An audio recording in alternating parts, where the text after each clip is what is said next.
點解有啲人買六合彩就中，有啲人行街都會踩屎？呢個世界係咪真係有命水呢回事？今日要講嘅呢本書將會徹底顛覆你對運氣嘅認知，甚至可以令你嘅運氣出現不可逆轉嘅大爆發。呢啲絕對唔係風水玄學，更加唔係叫你買水晶擺陣，而係實打實嘅心理學同科學。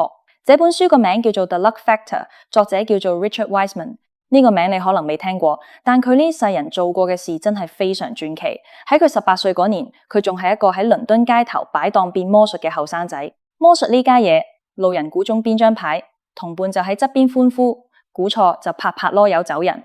佢就係一個普普通通喺街頭炒散嘅年輕人。直到有一日，佢得閒無事揭開咗一本心理學嘅書，入面嘅一句話令佢個腦叮一聲，成個人醒晒。原來魔術師同埋心理學家本質上根本就係做緊同一件事，大家都係喺度欺騙緊人類嘅注意力。當佢慢慢將本書合埋嘅時候，佢個腦入面即刻彈出一個非常之關鍵嘅問題。如果喺變魔術嘅過程入面，我可以利用手法同埋注意力嘅轉移，去令到一個人覺得自己今日運氣好好，眼光好準，咁喺現實生活入面，又有冇辦法可以用科學嘅方法去令到一個人真正咁變好運呢？就係呢一個極之破格嘅問題，將佢由倫敦嘅街頭一路推入咗大學嘅大門。後來佢仲讀埋博士，做咗教授。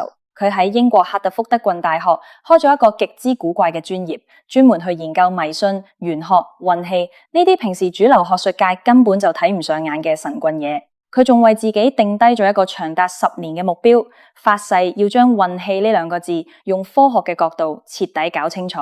為咗搞清楚運氣究竟係乜，佢做咗好多正常人唔敢做嘅大膽嘗試。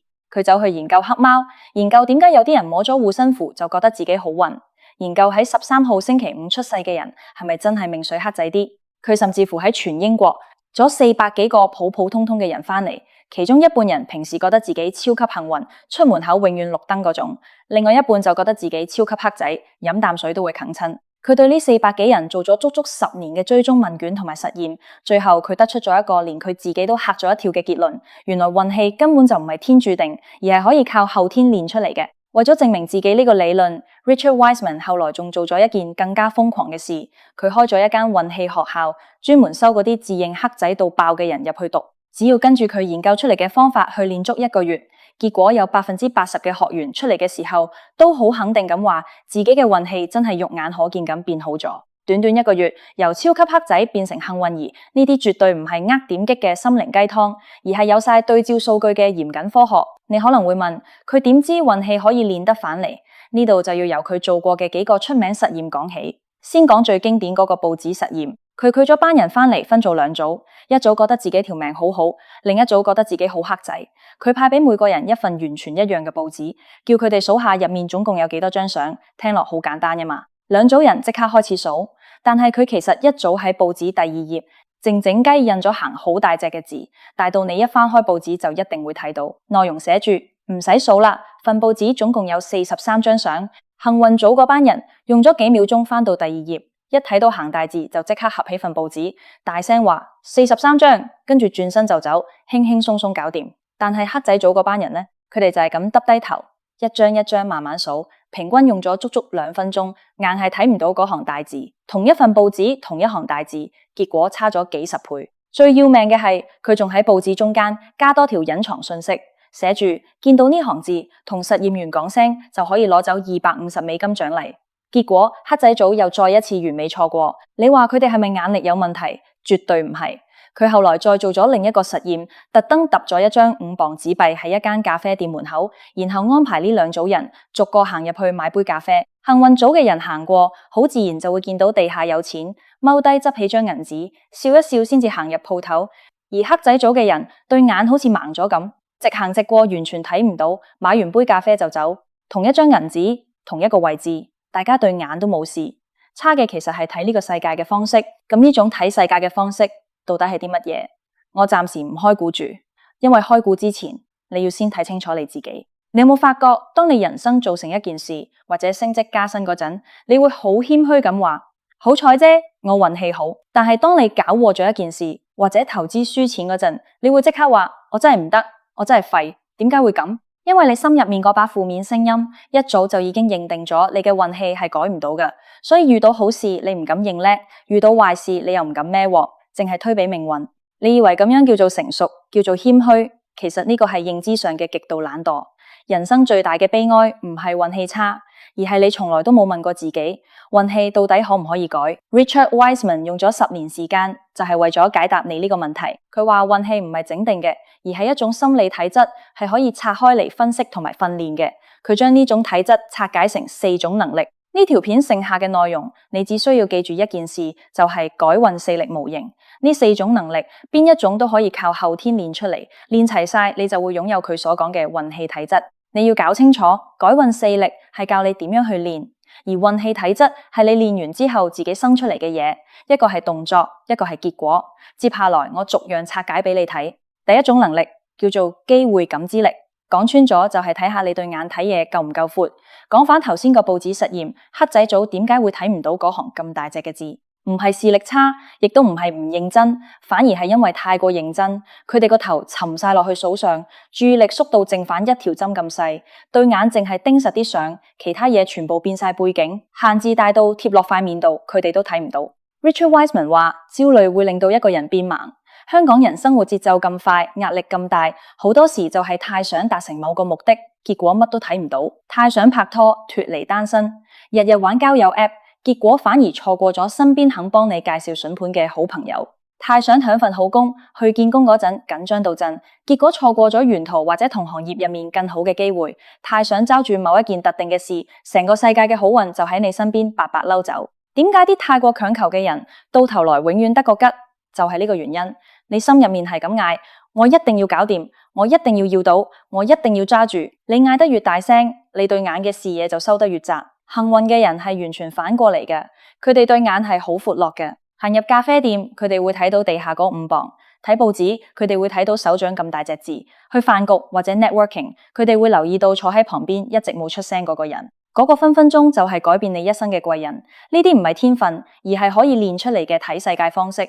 點樣練？去到影片最後講方法嗰陣，我會俾一個簡單到你會笑出嚟嘅方法你。不過眼界闊淨係第一步。睇到機會之後，下一個問題係你敢唔敢去揀？第二種能力叫做幸運直覺力，呢個就係你心入面浮出嚟嗰把好細微嘅聲。佢問過嗰400個人喺做人生大決定嘅時候，會唔會聽自己嘅直覺？幸運組入面有80%嘅人話會聽，但係黑仔組入面連30%都唔夠，足足差咗差唔多3倍。大家要留意，呢度唔係話幸運嘅人做事好衝動或者中意靠估，而係佢哋更加肯去信自己。佢哋認為心入面嗰把微弱嘅聲音絕對值得認真聽一次。回想一下你自己做決定嘅時候，係咪經常有把聲同你講呢單生意好似有啲糊口，呢個人好似唔太可信，求呢個機會好似真係要揸住求，然後你會點做？你壓住佢，你嚟一大堆藉口同自己講唔夠理性啦，冇數據支持啦，講唔出口啦，太情緒化啦。你扮聽唔到，揀咗一條睇落最穩陣嘅路，結果最後就真係炒晒車。佢用咗10年時間話俾你知，嗰把聲音絕對唔係玄學，而係你個潛意識喺背後瘋狂幫你查資料、計數、睇人，係你大腦後台行咗幾十萬年嘅演算法俾你嘅終極結果。運氣好嘅人個腦入面一樣有雜音，佢哋都會諗：萬一中伏點算？萬一搞禍咗點算？分別在於佢哋最後會答自己：收到，但我今次決定試下聽你講一次。呢個就係幸運直覺力，但係淨係聽到自己嗰把聲仲未夠，下一個問題更加要命。你信唔信你即將要做嘅下一件事會順利？第3種能力叫做好運預期力，呢個就係你臨落場之前心入面默念緊嘅嗰一句說話。究竟係今次又死梗啦，定係今次實搞得掂？反到去一開始嗰個實驗，佢叫嗰400個人幫自己未來1年嘅成功率評下分。幸運組比自己嘅平均分高過黑仔組足足30%以上，你可能心諗呢啲咪就係阿 Q 精神，盲目樂觀咯？錯，呢個係被心理學界反覆證明過嘅自我實現預言。你預期下一次開會好大鑊，你未行入會議室，心入面已經諗緊又要俾老闆鬧啦，個 project 推唔喐啦，啲客又要玩嘢啦，今次死梗啦。然後你會點樣行入去？你膊頭縮起，眼神閃閃縮縮。講嘢好細聲，手心出汗，你嘅用詞、你嘅反應速度，全部都會跟住你腦入面嗰個極度糟糕嘅劇本去行。結果場會真係開得好糟糕。你以為你嘅預感好準？唔係，係你跟住你自己嘅預感，親手將個現實拉咗落水。點解我運氣唔好呢句說話係一個最毒嘅詛咒？因為每講一次，你嘅身體就會跟住調校一次頻道，調到第10次、第100次、第1000次，身邊所有嘅好運真係會自動兜路走。幸運嘅人做法啱啱調轉，佢哋行入去之前會諗，今日一定搞得掂，單生意實成事。佢會俾個承諾自己，當佢行入去嗰刻，佢嘅樣貌、姿態、出手嘅速度，全部都會跟住一個贏緊嘅劇本走。結果佢真係搞掂咗。你出去拍拖、處理感情關係，甚至係喺香港買樓傾價錢，係咪全部都係咁？現實永遠係跟住你嘅預期走嘅。不過就算你眼界夠闊，聽到自己嘅直覺，又深信好事會發生，人生總有搞禍嘅時刻，撞車、被人炒魷魚、分手、生大病。第4種能力叫做衰運轉化力，呢個先至係真正區分人中之龍嘅關鍵。講白啲就係，當衰嘢由天跌落嚟，砸中你嘅時候，你開口講嘅第一句話係乜嘢？喺 Richard Wiseman 本書入面提過一個叫做 Jessica 嘅女人，佢呢世人遇過3件大事，是但一件發生喺你身上，都夠你抑鬱足足3年。第1，嚴重車禍；第2，踩空樓梯跌到甩胎；第3，行入銀行居然撞正打劫，仲要俾個賊開槍打中隻手。好啦，3件事佢都奇蹟地死裏逃生。當作者問佢點睇自己呢世人嘅運氣嗰陣， Jessica 諗都唔諗就答：我係世界上最幸運嘅人。大家停一停，試諗下，如果呢3件事發生喺一個成日怨天怨地嘅香港人身上，佢會講啲乜？我條命點解咁苦啊？點解啲衰嘢硬係搞我啊？個天真係好唔公平啊！同一件事 ，Jessica 嘅版本係我居然執反條命，另一個版本係我居然遇到啲咁嘅衰嘢。大家明唔明？唔係件事決定你黑仔，而係你點樣去講嗰件事嘅版本決定咗你黑仔。呢個就係轉化力。當壞事跌落嚟，你個腦會即刻開始搞一個故事大賽。幸運嘅人會自動自覺將佢拍成一套喜劇，黑仔嘅人就會自動將佢拍成一套災難片。大家都係用同一堆素材，但係剪出嚟嘅係2套完全唔同嘅戲。過去1年發生喺你身上嘅所有壞事，其實你都可以將佢重新剪接成另一個完全唔同嘅版本。去到呢度，4種能力全部出場，分開嚟睇，你可能覺得冇咩特別。但係如果將佢哋放埋一齊睇，機會感知力等於看見，幸運直覺力等於聽見，好運預期力等於相信，衰運轉化力等於消化。大家睇唔睇得出個玄機？前2種能力係接收宇宙嘅信號，後2種能力係處理呢啲信號。運氣本質上就係一個信號問題，好運其實一直都喺你身邊兜緊圈，但係你要先令自己睇到佢、聽到佢、信佢會發生。最後就算佢冇發生，甚至乎完全搞禍晒，你都要有能力去消化佢，將佢變成你下一次遇到好運嘅墊腳石同素材。缺一樣，你嘅運氣就會漏走。做齊晒，你嘅運氣就會慢慢儲起，變成一個極大嘅飛輪。當你睇到嘅機會越嚟越多，你嘅直覺就會越嚟越準。直覺越準，你對未來就越樂觀。越樂觀，壞事就越難將你打沉。你越消化到壞事，下次抬起頭，你就會見到更加多嘅機會。運氣就係咁樣，好似滾雪球咁，越滾越大。講完個骨架，我必須要俾多3個極度重要嘅洞見你。如果冇呢3個洞見，上面嗰4種能力你背得幾熟都冇用。你係永遠練唔出好運體質嘅。洞見1，用力過猛會令你變盲。你可能心諗呢句嘢聽過好多次啦，咪即係叫人唔好咁執着，放鬆啲啦。聽落好似啲好淡嘅心靈雞湯，但係實驗話俾你知，呢個係有真實生理機制嘅科學。當一個人極度緊張同焦慮嘅時候，生理上會出現一種叫管狀視野嘅現象。你對眼會自動過濾晒外圍嘅資訊，淨係俾中間極少數嘅畫面入到你個腦。呢個係真實喺你視網膜信號發生緊嘅事。你嘅焦慮越深，個視野圈就越細。喺極端焦慮嘅情況下，你睇到嘅資訊可能淨係得平時正常嘅5%，剩下嗰95%全部俾個腦自動過濾晒。即係話，你越想捉住一件事，你睇到嘅世界就越窄。你越想脫離單身，越想攤份高人工嘅工，越求某一個特定嘅結果，你就親手屏蔽咗周圍95%飛過嚟嘅好運。你以為自己好努力、好用力，其實你係喺度令自己變慢。做嘢順利嘅人，共通點就係對結果冇咁執着。唔係話佢哋唔在意，而係佢哋唔會將自己死限喺一個形態上面。想拍拖唔一定要限死對方，要有1.8米高，月入幾多萬，做金融定做 IT。想發達發錢唔一定要限死自己做邊個職位，或者一定要入大公司，留返少少空間，運氣先有位入嚟。你將所有條件塞死晒，運氣飛到埋你塊面度，你都睇唔到。洞見2，我運氣唔好係一句最惡毒嘅詛咒。1968年，哈佛大學一位叫 Rosenthal 嘅心理學家做咗一個震驚教育界嘅實驗。佢去到一間小學，隨機揀咗一班小學生出嚟，然後同啲老師講：我哋做咗心理測試，呢批學生將來嘅成績一定會突飛猛進。大家留意，佢係隨機揀嘅，呢批學生同其他人根本冇分別。1年之後，佢返去再做測試，結果你估點？呢批學生嘅智商真係高咗，成績真係好咗一大截。點解會咁？根本唔係啲學生變咗，而係啲老師嘅預期變咗。老師喺無意識之間會望多呢批學生幾眼，答多佢哋幾個問題，俾多幾個機會佢哋講嘢，甚至乎鬧佢哋嘅時候，語氣都會輕啲。日積月累之下，就係呢啲微小嘅改變，將班學生推咗上去。呢個就係出名嘅期待效應。咁呢個效應同你嘅運氣有咩關係？係直接相關。每次當你講我運氣唔好嘅時候，你嘅膊頭就會縮起少少，你嘅眼神就會避忌少少，你講嘢把聲會細少少，你發問嘅勇氣會少一分。身邊嘅老闆、同事、朋友對你嘅預期就會跟住你嘅姿態一齊跌，佢哋俾你嘅機會同埋耐性亦都會跟住跌。最後你嘅運氣就真係變差咗。我運氣唔好，你每講一次，個世界就會對你低頭一次。洞見三，打沉你嘅從來唔係件事本身，而係你講出嚟嘅嗰個版本。仲有一件更加要命嘅事，就係黑仔呢兩個字本身都係你自己定義嘅。1995年，3位心理學家 Matt Webb、Madey 同 Gilovich 喺康奈爾大學做咗個研究，佢哋去觀察奧運頒獎台上面啲運動員嘅表情，結果非常意外。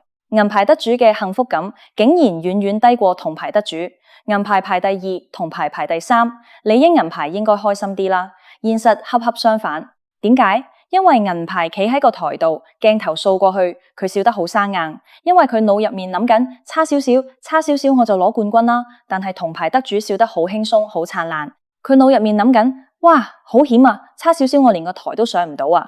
大家企喺同一個台上面，銀牌向上望，越望越灰；銅牌向下望，越望越慶幸。心理學將呢個現象叫做反事實思維。Richard Wiseman 研究過啲運氣好嘅人，發現佢哋全部都喺度做緊同一件事，例如行路跌親，佢哋唔會諗早知我頭先行第2條路啦，而係諗好彩冇撞親個頭咋。唔見咗個銀包，佢哋唔會諗點解偏偏係今日唔見，而係諗好彩將身份證冇擺喺入面咋。俾公司炒魷魚，佢哋唔會諗點解要炒我，而係諗好彩唔係去到中年有大有細先至俾人裁員咋。同樣一件事，黑仔嘅版本係差少少就行啦，好運嘅版本係差少少就中大鑊啊。出事係一個客觀事實，但係出事之後你第一句講乜係你嘅選擇，你選擇嘅版本就係你嗰一刻嘅運氣。道理全部明白晒，咁到底點樣練？Richard Wiseman 俾咗4個動作，簡單到你可能唔信，但係佢喺運氣學校用400人實測咗1個月，80%嘅人運氣真係好咗。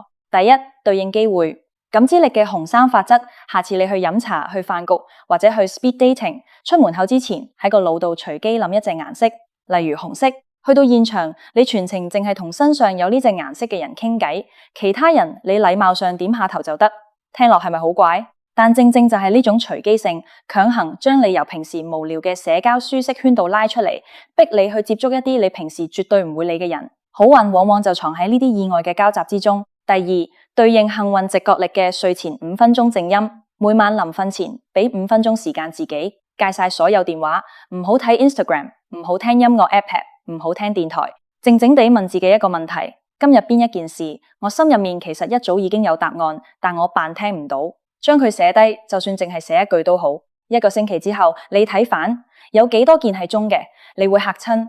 呢個動作係幫你重新接駁返自己潛意識嘅接收天線。第三，對應好運預期力嘅起身，5件事預演。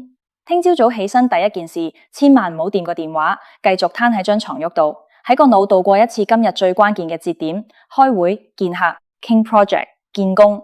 強行喺個腦度預演一次順利完成嘅畫面，唔係叫你空想，係要具體到你想象到對方笑咗、點頭、講咗你尋晚道好嗰句對白，對方回覆得啱啱好，全部都係你想聽嘅嘢。呢個係幫你個腦預先調教好成功嘅頻道。第四，對應衰運轉化力嘅反事實3句話，以後每次有衰嘢跌落嚟，逼自己喺個腦度連續講3句話。第一句，如果唔係咁，我可能會仲慘。第二句，呢件事至少令我學識咗啲乜乜乜。第三句，過多半年呢件事會變成我同朋友食飯吹水時嘅一個咩搞笑故事。舉個例子，隻腳受傷，心諗好彩冇撞親個頭，唔見銀包。心諗好彩身份證同信用卡唔喺入面，俾人炒魷魚。心諗好彩唔係去到中年先俾人炒，就係靠呢3句話，將你人生嘅災難片瞬間切換成喜劇。呢4個動作聽落好簡單，但係你今晚就可以即刻開始做。留意，呢本書絕對唔會教你點樣中6合彩，唔會教你炒股發達，佢唔教你去黃大仙拜神，唔教你戴水晶手串或者去車公廟求籤，嗰啲係玄學。佢淨係教你一樣嘢，喺日常生活入面點樣用科學、可重複、可訓練嘅方法，將原本已經喺你腳邊嘅好運慢慢執返起。睇到呢度，證明你一定有能力可以改變自己嘅運氣。The Luck Factor 入面有一段話，我特登抄低咗，今日分享俾大家作為總結。大部分人嘅好運同厄運並唔係天注定嘅，而係我哋思想同埋行為嘅產物。所謂嘅好運，其實一直都喺自己手入面。焦慮嘅人死盯住一點，結果錯過身邊大片嘅機會。淨係向上面比較嘅人，會變成永遠唔滿足，攞住塊銀牌嘅黑仔。向外求神拜佛嘅人，永遠行唔出被動嘅命運。好運從來都唔係等返嚟嘅，練好改運4力，機會自自然然會主動上門。運氣係一種體質，而方法就係改運4力。希望今集嘅內容真係可以幫到你，我哋下期見，拜拜。